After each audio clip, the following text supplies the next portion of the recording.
If there's anything that I learned from the last Animal Crossing New Horizons winter update, it's that a good snowman is hard to build. But really, I should have learned that 6 years ago by playing A Good Snowman is hard to build. A Good Snowman is a Sokoban puzzle game where you wander through a pretty snow-covered park and build snowmen in each of the hedgerow-bordered levels. Visually, the game has a clean, simple art style that creates a lovely environment for puzzle solving while also being very easy to read.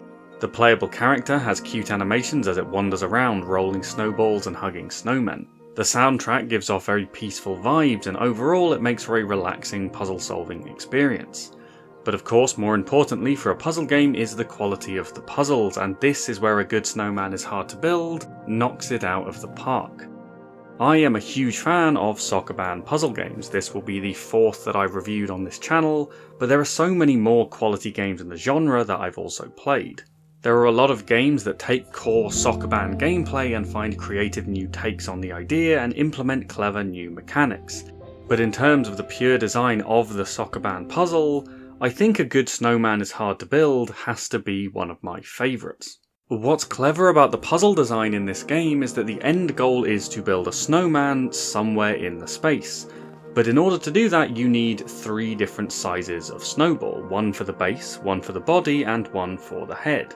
It's thematically accurate, but it adds another level to the puzzle as well. By rolling a snowball over snow, it gets bigger. The base of the snowman needs to be pushed over 2 or more tiles of snow to reach maximum size, the middle piece has to roll over exactly 1 tile of snow, and the head of the snowball can't roll over any snow at all or it will get too big. So the puzzle now isn't just bringing the snowballs together, but bringing them together in such a way that you have all 3 sizes and can pile them up from largest to smallest. Snow on the floor gets picked up when a snowball rolls over it, and so each snow tile can only be used once for making snowballs bigger, but this also has the effect of creating clear, snow-free paths for other snowballs to use. And what this design does is create all these clever interlinking problems that give the puzzles a depth and complexity that it doesn't immediately look like they have.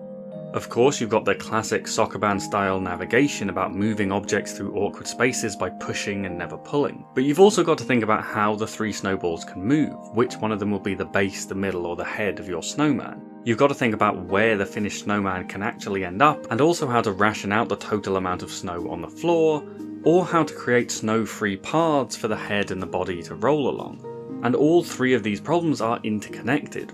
Instead of giving the levels names, each of the snowmen that you build are given a name instead, and one of my favourite early puzzles was Kevin, because it demonstrates the problem-solving approach quite well. So the first thing that you notice with this puzzle is that this snowball at the back is right up against the hedge, which means that it can never come off the back row because you can never get the monster behind it to push the snowball forward.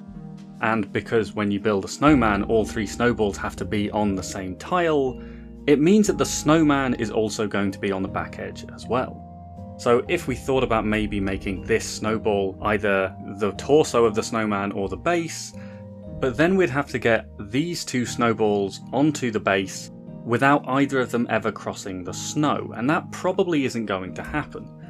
So instead, if we think that one of these is going to be the head or the base, we then have to think about where they can move, and they can't go up, because if you push either of these snowballs up, you're never going to move it out of the corner again, which means you're never going to push this snowball onto a base.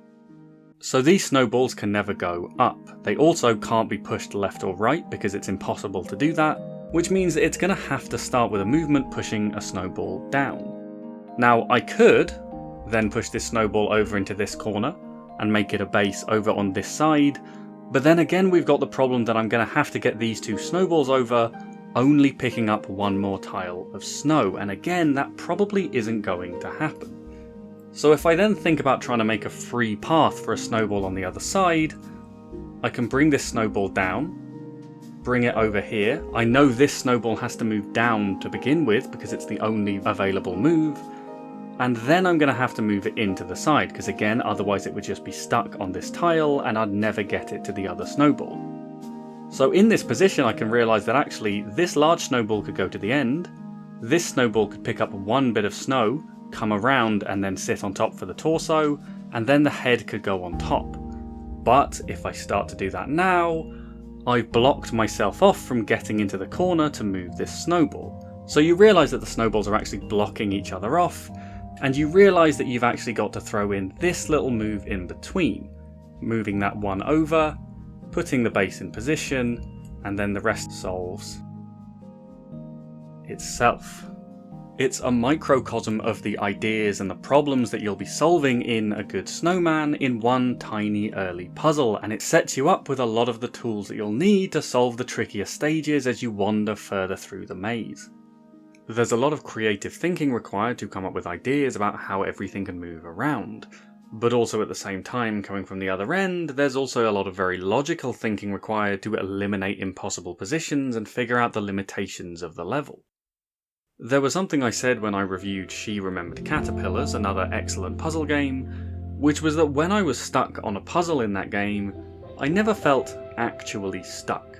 No matter how much time a tricky puzzle was taking, I always knew that I would be able to solve it eventually if I just spent a bit more time thinking about it, and that isn't always the case in puzzle games, but it was something that I also felt with A Good Snowman. And I think it's because while there is a complexity in the puzzles, especially the further you get through the park, there is a simplicity in the actual mechanics of how things move. It's easy to think a few moves into the future and picture what it will look like. It's easy to work out when a position is a mini fail state and can't possibly solve the level, and then it's easy to see what moves were definitely wrong. You can also push things around freely with a lenient undo feature that lets you either reset the whole level, or just go back one step at a time, and so I felt I could always build towards a solution by moving things around into new spaces until I had that one thought or that one clever idea that would have everything tumbling into place. A Good Snowman is hard to build, is relatively short. I think the main game will take you 1.5 to 3 hours, depending on how well you grasp the puzzles and your skill with Sokoban games, but the level of quality throughout and the mood of the gameplay is just excellent. And once you finish, A Good Snowman also has some really strong post-game puzzles that have you looking at exactly the same hedge maze park in a new light, figuratively speaking, and also literally. And while I won't spoil it, these puzzles have more of a focus on not just building the snowmen, but also exactly where you build the snowmen. They are really entertaining, and I think I spent about another hour or two solving them as well. Overall, it is just a really good game, and one of my favourite Sokoban puzzlers. A Good Snowman is hard to build, is available to play on PC, Android, iOS, and just recently released on the Nintendo Switch as well, meaning it now takes its place alongside its spiritual successor, A Monster's Expedition, that I reviewed last year. And if you want to watch a video about that game, there's one on the screen right now. Thank you for watching, and hopefully I'll see you in the next video. Goodbye.